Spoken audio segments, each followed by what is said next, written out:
US amasung Israel na Iran da air strike chathaba hawkhre. Iran gi missile na US Navy manga fleet headquarter attack tawkhre. Nuclear deal gi matang da US amasung Iran lebak ani gi marakta sathanarakiba diplomatic talk adu fail oikibaga lonana ngasi US amasung Israel gi Air Force na Iran da akanba moong da air strike chathaba hawkhre. Iran na kaplakpa missile na Island nation asida laiba US Navy gi 5 fleet headquarters da attack chathakre. Nakalanimaki oina kaya yamna amang ata thokhrabage haibadi hauji fawba oina khangba ngamdri. US amasung Israel na chathakiba air strike aduna maram oiraga Doha, Abu Dhabi amasung Dubai na chingba mafam kayada bomb pokhaibagi ahoba makol kaya tari. Iran gi maikaidagi US ki Navy base yauna Israel da missile amasung drone sizinaduna attack chathabagi thawong leptri. Nakalani na sokna riba lana sigi matang da Iran Revolutionary Guard ki maikaidagi phongdokhibada region adada lairiba US ki base yauna Israel da target tawduna itihasik oiba moong da chap chaba para ama tambigani. US amasung Israel ga thengnabada Iran karisu ninghanaba tawde hairi. Report amagi matung ina US amasung Israel gi maikaidagi Iran gi supreme leader lairiba Ayatollah Ali Khamenei na lairiba mafamadugi Maya nakna air strike chathaki. US na Iran ki mathakta chatharakiba combat operation asi US ki President Donald Trump na Iran ki mathakta major combat operation hauragani haina lauthokhibaga ikan kanadanani. US ki President Donald Trump na phongdokhibada air strike asi Iran missile sing amasung Navy base sing da chathagani. American singbu kananaba Iran gi missile sing amasung Navy gi lairiba base sing asi mapung fana manghan taangani hairi. Iranian media na phongdokpagi matung ina leibagadugi konungdagi maikhu karakpagi saktam kaya uba fangki. Haujiksu mafam kaya da leptana tari. Missile attack ta misi minagi thawdok kaya su yawre haiki. Amaromda Iran, US amasung Israel leibak ahumgi marakta akan balan tawnarakiba sinamaram oiraga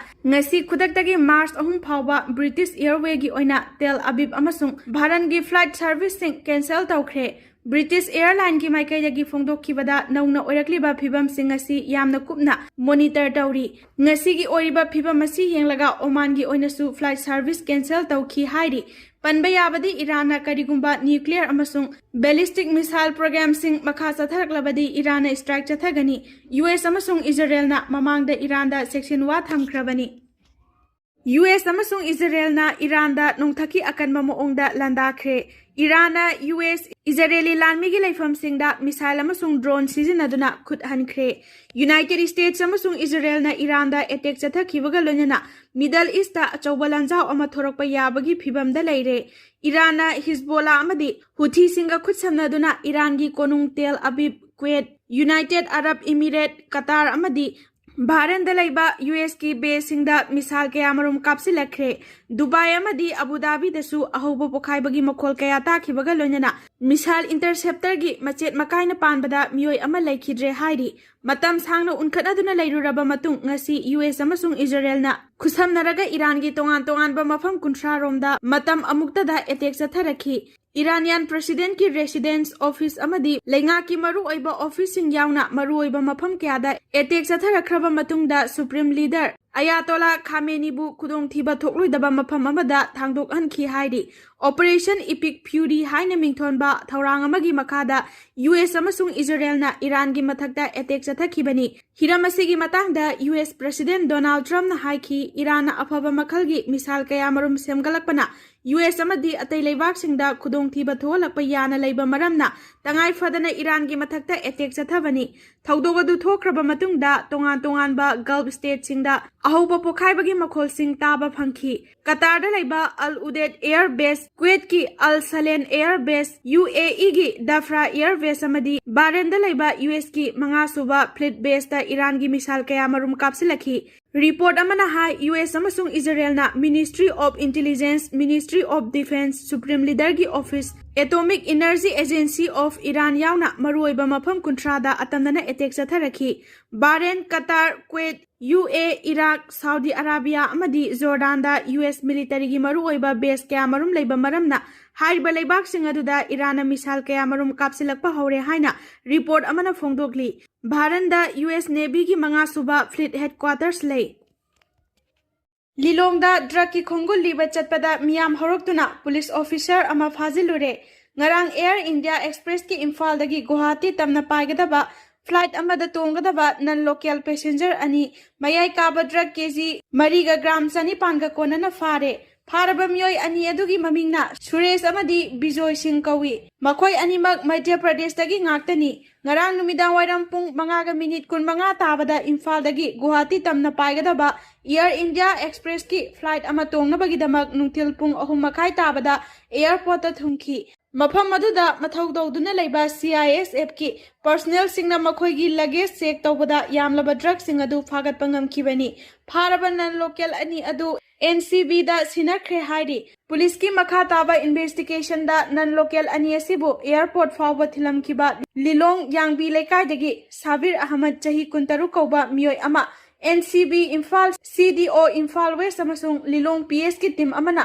laukhat pasatpada lekai dugi miyam horoktuna nupa adu lautha hobaga loinana Lilong police ki OC su miyamna detain tawduna thamlaba matung numidang pung 9 da thadorakhi tungda ahenba force sangsinduna numidang pung 13 makhai tabada miyamgi ihau laksin khibaga loinana miyamgi ihau adu da khwaidagi maru oina thaudang laukibani haiba Lilong yangbi lekai dagi Abbas Ali kauba miyoy ama fare hairi Flight ticket cancel tawbada penalty leireroi Ministry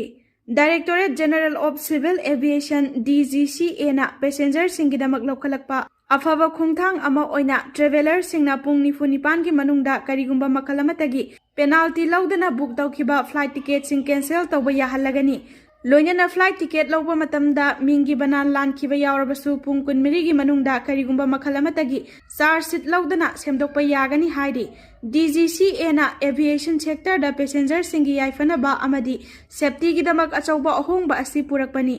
DGCA gi anova guideline asigi matung inna karigumba passenger amana airline amagi masagi website ki khuthangda natraga mobile app ki khuthangda ticket booking tawbo oirabadi mahakna booking tawkhiba pungfam adudagi paraga pung 9 fawgi manungda ticket cancel tawba matamda cancellation fee lawba yaroi hariba pungfam asi fawbagi manungda passenger amana ticket cancel tawba matamda mari leinaba airline aduna cancellation charge lawbada athingba thamle adum oinamak hariba khudong saba asi flight paigadaba numit adudagi numit 8 nigi mamangda book tawba oigadabani official gi matung ina regulation asina passenger singna khanghodana lakpa chatpagi matam hongdok hongjin tawbada laithoklagani hairi Nakalamoromda kanagumba amana flight ticket book tawba matamda mingi bana lan khiba yawba matamda hana airline singna achauba senfam ama lawramba adu pung 13 gi manungda semdoklabadi ming semdokpada senfam amata lawba yaroi passenger amana travel agency natraga third party online travel agency OTA gi lawba ticket cancel tawba matamda airline aduna cancellation tawbagi daitya adu airline aduna puri DGCA na akanba instruction piraduna maram saba cancellation claim sing 14 working day gi manungda losinana ba khanghalli DGCA gi matung ina airline khudingmakna hariba achauba chana kanglon sing asi mari leinaba airline singna makhoi gi website soidana thagatnaba khanghalli loinana passenger amana ticket book tawba matamda su hariba passenger gi hak asi khangangadabani DGCA gi regulation asibu thawoidaba matamda chana kanglon asibu ngaktaba thengnarabadi DGCA gi maikaidagi akanba action lokhatpa yai hairi Senapati district ta isingi awaba mayoknare baltil anina nomagi konana bahotnari Senapati district ki khulkaya isingi awaba mayoknare masina maram oiraga irujaba amasung fizu fizambagi sizinanaba ising amuk hana laushinduna second hand oina sizinari haina youth rise for change Senapati district ki member TS Bipuni Rumana fongdorakli mahangna makha tana fongdokhibada haujik ningtham tha oibanina lok ayamba ising kangle ising ningthina phanglamba lok kharasu haujik marang kaina phangba ngamdre haujik phangliba ising khara asisu yumthonggi oina nomagi ising baltil ani ani yelaga thakna chanaba fi suba amasung iru maithajabada sizinari ising baltil anina imung amagi nomagi konana bahotnabada asuki matik awaba oire fizu fizamba amadi iru maithajabagi sizinanaba ising amuk hana lausilaga sizinare Senapati district ta Jal Jeevan mission gi project kunthra paikhatpa loire hairabasu khunja singda hojik fawa ising phanganba ngamdri maram aduna hiram asida mari leinaba authority singna mit yeng changbiu yumthong khudingmak afaba thaknaba ising phangananabagi damakta ꯏꯪ 2018ꯗ ꯖꯜ ꯖꯤꯕꯟ ꯃꯤꯁꯟꯒꯤ ꯊꯕꯛ ꯑꯁꯤ ꯄꯥꯏꯈꯠꯄ ꯍꯧꯈꯤꯕꯅꯤ ꯑꯗꯨꯕꯨ ꯖꯜ ꯖꯤꯕꯟ ꯃꯤꯁꯟꯒꯤ ꯃꯈꯥꯗ ꯁꯦꯅꯥꯄꯇꯤ ꯗꯤꯁꯇ꯭ꯔꯤꯛꯀꯤ ꯑꯣꯏꯅ ꯁ꯭ꯀꯤꯝ 30 ꯁꯥꯕ ꯂꯣꯏꯔꯕꯁꯨ ꯉꯁꯤ ꯐꯥꯎꯕ ꯏꯁꯤꯡ ꯐꯪꯍꯟꯗꯅ ꯊꯝꯕ ꯑꯁꯤꯅ ꯁ꯭ꯀꯤꯝ ꯑꯁꯤ ꯗꯤꯁꯇ꯭ꯔꯤꯛ ꯑꯁꯤꯒꯤ ꯑꯣꯏꯅꯗꯤ ꯑꯆꯧꯕ ꯁ꯭ꯀꯥꯝ ꯑꯃ ꯑꯣꯏꯔꯦ ꯁ꯭ꯀꯤꯝ ꯑꯁꯤꯅ ꯃꯤꯌꯥꯝꯗ ꯀꯥꯟꯅꯕ ꯐꯪꯗ꯭ꯔꯕꯁꯨ ꯃꯁꯤꯒꯤ ꯁꯦꯟꯐꯝ ꯑꯌꯥꯝꯕꯗꯤ ꯂꯧꯊꯣꯛꯅꯕ ꯂꯣꯏꯈ꯭ꯔꯦ ꯍꯥꯏꯅ ꯄꯦꯟꯗꯕ ꯐꯣꯡꯗꯣꯔꯛꯂꯤ ꯑꯋꯥꯡ ꯅꯣꯡꯄꯣꯛ ꯌꯥꯎꯅ ꯍꯤꯃꯥꯂꯌꯥꯟ ꯔꯤꯖꯟꯗ ꯏꯀꯪ ꯃꯥꯌꯣꯛꯅꯕ ꯌꯥꯕꯒꯤ ꯑꯀꯤꯕ ꯂꯩꯔꯦ ꯁꯥꯏꯟꯇꯤꯁ ꯏꯀꯪ ꯃꯥꯌꯣꯛꯅꯕ ꯑꯃꯗꯤ ꯏꯁꯤꯡ ꯋꯥꯠꯄ ꯑꯁꯤꯕꯨ ꯂꯥꯟꯊꯦꯡꯅꯕ ꯉꯝꯅꯕ ꯑꯅꯧꯕ ꯐꯧꯗꯤ ꯄꯨꯊꯔꯛꯄ ꯑꯃꯁꯨꯡ ꯃꯥꯏꯀ꯭ꯔꯣ ꯏꯔꯤꯒꯦꯁꯟ ꯁꯦꯝꯒꯠ ꯁꯥꯒꯠꯄ ꯃꯊꯧ ꯇꯥꯔꯦ ꯔꯥꯖꯁꯊꯥꯟꯒꯤ ꯅꯤꯜꯃꯤꯜꯗ ꯆꯠꯊꯔꯤꯕ ꯑꯅꯤꯜ ꯑꯒꯔꯋꯥꯜ ꯗꯥꯏꯂꯣꯒ 2026ꯀꯤ ꯁꯔꯨꯛ ꯑꯃ ꯑꯣꯏꯅ national centre for medium range weather ꯐꯣꯔꯀꯥꯁꯇꯤꯡꯒꯤ ꯁꯥꯏꯟꯇꯤꯁ ꯑꯦꯄ꯭ꯔꯤꯜ ꯇꯤꯋꯥꯔꯤꯅ ꯏꯟꯗꯤꯌꯥꯒꯤ ꯀ꯭ꯂꯥꯏꯃꯦꯠꯇ ꯃꯍꯧꯁꯥꯒ ꯃꯥꯟꯅꯕ ꯃꯑꯣꯡꯗ ꯑꯍꯣꯡꯕ ꯀꯌꯥ ꯂꯩꯔꯦ ꯑꯋꯥꯡ ꯅꯣꯡꯄꯣꯛ ꯑꯃꯁꯨꯡ ꯍꯤꯃꯥꯂꯌꯥꯟ ꯔꯤꯖꯟꯗ ꯏꯀꯪ ꯃꯥꯌꯣꯛꯅꯕ ꯌꯥꯕꯒꯤ ꯃꯃꯤ ꯎꯕ ꯐꯪꯂꯦ ꯍꯥꯏꯅ ꯐꯣꯡꯗꯣꯛꯈ꯭ꯔꯦ ꯁꯥꯏꯟꯇꯤꯁ ꯑꯁꯤꯒꯤ ꯄꯥꯎꯗꯝ ꯃꯇꯨꯡ ꯏꯟꯅ ꯅꯣꯡ ꯆꯨꯕ ꯑꯃꯁꯨꯡ ꯑꯏꯪ ꯑꯁꯥꯒꯤ ꯈꯜ ꯀꯥꯏꯊꯔꯛꯄ ꯑꯁꯤꯅ ꯃꯔꯝ ꯑꯣꯏꯗꯨꯅ ꯏꯟꯗꯤꯌꯥꯒꯤ ꯖꯤꯑꯣꯒ꯭ꯔꯥꯐꯤꯀꯦꯜ ꯖꯣꯟ ꯀꯌꯥꯗ ꯗ꯭ꯔꯥꯎꯠ ꯏꯀꯪ ꯃꯥꯌꯣꯛꯅꯕ ꯌꯥꯕꯒꯤ ꯐꯤꯚꯝꯗ ꯂꯩꯔꯦ ꯅꯣꯔꯊ ꯏꯁꯠ ꯏꯟꯗꯤꯌꯥ ꯍꯤꯃꯥꯂꯌꯥ ꯑꯃꯁꯨꯡ ꯏꯟꯗꯣ ꯒꯦꯡꯒꯥꯔꯇꯤꯛ ꯄ꯭ꯂꯦꯟ IGPꯗ ꯌꯥꯝꯅ ꯁꯥꯊꯤꯕ ꯃꯑꯣꯡꯗ ꯏꯀꯪ ꯊꯣꯛꯄ ꯌꯥꯕꯒꯤ ꯃꯃꯤ ꯎꯕ ꯐꯪꯂꯦ ꯅꯣꯡ ꯆꯨꯕ ꯍꯟꯊꯔꯛꯄ ꯑꯃꯁꯨꯡ ꯁꯥꯕꯒꯤ ꯆꯥꯡ ꯍꯦꯟꯒꯠꯂꯛꯇꯨꯅ ꯃꯣꯏꯁꯆꯔ ꯑꯦꯛꯁꯇ꯭ꯔꯦꯛꯁꯟ ꯍꯟꯊꯍꯜꯂꯤ ꯃꯁꯤꯅ ꯃꯔꯝ ꯑꯣꯏꯗꯨꯅ ꯂꯝꯗꯝ ꯑꯁꯤꯗ ꯏꯀꯪꯒꯤ ꯐꯤꯚꯝ ꯃꯥꯌꯣꯛꯅꯕ ꯌꯥꯕꯒꯤ ꯐꯤꯚꯝ ꯅꯛꯅ ꯂꯩꯔꯦ ꯍꯥꯏꯈꯤ ꯃꯍꯥꯛꯅ ꯍꯥꯏ ꯅꯦꯁꯅꯦꯜ ꯄꯣꯂꯤꯁꯤ ꯈꯛꯇꯗ ꯃꯤꯠꯌꯦꯡ ꯊꯝꯗꯅ ꯂꯝꯗꯝꯁꯤꯡ ꯑꯁꯤꯒ ꯃꯔꯤ ꯂꯩꯅꯅ ꯆꯨꯁꯤꯟꯅꯕ ꯆꯞ ꯆꯥꯕ ꯆꯦꯛꯁꯤꯟ ꯊꯧꯔꯥꯡ ꯑꯃ ꯂꯧꯈꯠꯄ ꯃꯇꯝ ꯑꯣꯏꯔꯦ ꯃꯔꯨꯑꯣꯏꯅ ꯏꯀꯪ ꯃꯥꯌꯣꯛꯅꯕ ꯑꯃꯗꯤ ꯏꯁꯤꯡ ꯋꯥꯠꯄ ꯑꯁꯤꯕꯨ ꯂꯥꯟꯊꯦꯡꯅꯕ ꯉꯝꯅꯕ ꯑꯅꯧꯕ ꯐꯧꯗꯤ ꯄꯨꯊꯣꯔꯛꯄ ꯑꯃꯁꯨꯡ ꯃꯥꯏꯀ꯭ꯔꯣ ꯏꯔꯤꯒꯦꯁꯟ ꯁꯦꯝꯒꯠ ꯁꯥꯒꯠꯄ ꯃꯊꯧ ꯇꯥꯔꯦ ꯍꯥꯏꯈꯤ ꯇꯤꯋꯥꯔꯤꯅ ꯃꯈꯥ ꯇꯥꯅ ꯍꯥꯏ ꯅꯣꯔꯊ ꯏꯁꯠꯀꯨꯝꯕ ꯂꯝꯗꯝꯁꯤꯡꯗ ꯒ꯭ꯔꯥꯎꯟ ꯋꯥꯇꯔꯒꯤ ꯏꯁꯤꯡ ꯆꯨꯝꯅ ꯁꯤꯖꯤꯟꯅꯅꯕ ꯋꯥꯇꯔ ꯍꯥꯔꯚꯦꯁꯇꯤꯡ ꯑꯃꯁꯨꯡ ꯗꯤꯃꯥꯟ ꯁꯥꯏꯠ ꯏꯟꯇꯔꯚꯦꯟꯁꯟꯁꯤꯡꯗ ꯍꯦꯟꯅ ꯃꯤꯠꯌꯦꯡ ꯊꯝꯅꯕ ꯈꯪꯍꯜꯂꯛꯈ꯭रे ꯏꯟꯗꯤꯌꯥꯒꯤ ꯗ꯭ꯔꯥꯎꯠ ꯑꯥꯔꯂꯤ ꯋꯥꯔꯅꯤꯡ ꯁꯤꯁꯇꯦꯝ ꯑꯁꯤꯁꯨ ꯅꯣꯡ ꯆꯨꯕ ꯈꯛꯇꯗ ꯃꯤꯠꯌꯦꯡ ꯊꯝꯕꯒꯤ ꯆꯠꯅꯕꯤ ꯊꯥꯗꯣꯛꯇꯨꯅ ꯇꯦꯝꯄꯦꯔꯦꯆꯔ ꯑꯃꯁꯨꯡ ꯏꯚꯥꯄꯣꯔꯦꯠ ꯗꯤꯃꯥꯟꯗꯁꯤꯡ ꯌꯥꯎꯅ ꯃꯜꯇꯤ ꯗꯥꯏꯃꯦꯟꯁꯅꯦꯜ ꯐꯒꯠꯅꯕ ꯗꯔꯀꯥꯔ ꯑꯣꯏꯔꯦ ꯍꯥꯏꯅ ꯐꯣꯡꯗꯣꯛꯈꯤ ꯃꯔꯤ ꯂꯩꯅꯕ ꯚꯤꯂꯦꯖ ꯑꯣꯊꯣꯔꯤꯇꯤꯒꯤ ꯑꯌꯥꯕ ꯌꯥꯎꯗꯅ ꯈꯨꯠꯂꯥꯏ ꯄꯥꯏꯕ ꯃꯤꯑꯣꯏ ꯑꯃꯠꯇ ꯇꯥꯡꯈꯨꯜꯒꯤ ꯈꯨꯜꯁꯤꯡꯗ ꯆꯪꯕ ꯌꯥꯔꯣꯏ TNAL ꯐꯤꯚꯝ ꯃꯇꯝꯒꯤ ꯃꯇꯨꯡ ꯏꯟꯅ ꯂꯣꯅ ꯑꯌꯥꯕ ꯄꯤꯔꯤꯕꯁꯤꯡ ꯅꯠꯇꯕ ꯀꯅꯥꯒꯨꯝꯕ ꯈꯨꯠꯂꯥꯏ ꯄꯥꯏꯕ ꯃꯤꯑꯣꯏ ꯑꯃꯠꯇꯅ ꯃꯥꯡꯖꯧꯅꯅ ꯃꯔꯤ ꯂꯩꯅꯔꯤꯕ ꯚꯤꯂꯦꯖ ꯑꯣꯊꯣꯔꯤꯇꯤꯒꯤ ꯑꯌꯥꯕ ꯌꯥꯎꯗ꯭ꯔꯕꯗꯤ ꯆꯪꯕ ꯌꯥꯔꯣꯏ ꯀꯔꯤꯒꯨꯝꯕ ꯑꯟꯑꯣꯊꯣꯔꯥꯏꯖ ꯑꯣꯏꯕ ꯃꯑꯣꯡꯗ ꯇꯥꯡꯈꯨꯜꯒꯤ ꯈꯨꯜꯁꯤꯡꯗ ꯆꯪꯂꯝꯕ ꯊꯣꯛꯂꯕꯗꯤ village authority in hill area act 1956ꯀꯤ ꯁꯦꯛꯁꯟ 16 ꯀ꯭ꯂꯣꯖ A ꯚꯥꯏꯑꯣꯂꯦꯠ ꯇꯧꯕꯅꯤ ꯍꯥꯏꯅ ꯂꯧꯒꯅꯤ ꯍꯥꯏꯅ ꯇꯥꯡꯈꯨꯜ ꯅꯥꯒꯥ ꯍꯦꯠꯃꯦꯟ ꯑꯦꯁꯣꯁꯤꯌꯦꯁꯟꯅ ꯊꯥꯗꯣꯔꯛꯄ ꯆꯦꯔꯣꯜ ꯑꯃꯅ ꯍꯥꯏꯔꯤ ꯆꯦꯔꯣꯜ ꯑꯁꯤꯅ ꯃꯈꯥ ꯇꯥꯅ ꯍꯥꯏꯔꯤꯕꯅ ꯑꯁꯥꯝ ꯔꯥꯏꯐꯜꯁꯀꯤ ꯃꯥꯏꯀꯩꯗꯒꯤ ꯑꯦꯁꯣꯁꯤꯌꯦꯁꯟ ꯑꯁꯤꯒꯤ ꯖꯨꯔꯤꯁꯗꯤꯛꯁꯟꯗ ꯅꯥꯀꯜ ꯅꯥꯝꯃꯈꯛꯀꯤ ꯌꯦꯡꯂꯒ ꯃꯤꯆꯪ ꯃꯤꯈꯥꯏ ꯅꯥꯏꯅ ꯊꯕꯛ ꯇꯧꯕꯒꯤ ꯊꯧꯑꯣꯡ ꯑꯁꯤ ꯌꯥꯅꯤꯡꯗꯦ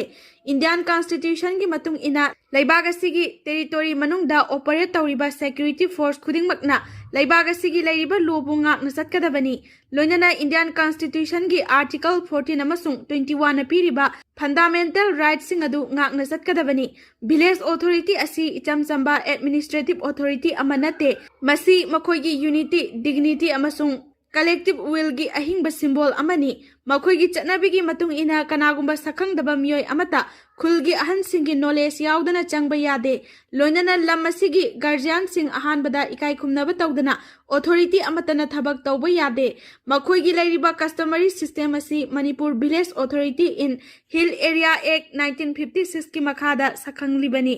लोइनना आर्टिकल 371 क्लोज C गी कॉन्स्टिट्यूशनल फ्रेमवर्क मनुंगदा प्रोजेक्ट तौबुगा लोइनना ancestral governance अमसुंग modern law अनि की मरक्ता समनहलिबा ब्रिज अमसुनी मरम अदुना हारिबसिंग असि कांदुना चलगदी कैदौनुंगदा शांति लेरोय मखोइगी कस्टम असि मखोइगी आइडेंटिटी गी पिलर अमनी हाइबा मरी लेनबसिंगदा निंगसिंगली मखोइगी एरियादा नुंसी चानना लेमिनबा हाइबसि अमना अमबु इकाई खुमनबा याउना कॉन्स्टिट्यूशनल अमसुंग लेरिबा सिस्टम अदु ngakna चटपा मथौ ताइ मणिपुर विलेज ऑथोरिटी इन हिल्स एरिया एक्ट 1956 ना विलेज ऑथोरिटी असि कॉम्पिटेटिव बॉडी अमा ओइना रिकॉग्नाइज तौरिबनी हायरदुना तांखुल नागा शिप एसोसिएशन गी चही गी ओइना पांगथोकिबा असेंबली तोंगान तोंगान बा वारेप कयासु लौरे हाइदि वारेप सिंग अदुदि विलेज ऑथोरिटी गी लेरिबा स्टैट्यूटरी ऑथोरिटी अमसुंग लेबाग असिगी लेरिबा रूल ऑफ लॉ असि वायोलेट तौबगी मायोक्ता चथरकपा थवोंग सिंग चथरकपा तारबदी मदुगी मायोक्ता कॉन्स्टिट्यूशनल प्रोजेक्ट हेना कंसिना कॉन्स्टिट्यूशनल प्रिंसिपल अमसुंग कॉन्स्टिट्यूटरी प्रोविजन सिंग खुदक्तगी ngakna चटनबा अमसुंग local governance institution gi ikai khumnagadabani loinana hingsa gi thawong sing chatharakpa matamda makhal amatagi corporation pi daba yauna mathau taba democratic amasung logi oiba measure sing lokhatpa haibasing asini cervical cancer ngakthoknaba lebak sinba thungna vaccine kapa haukhre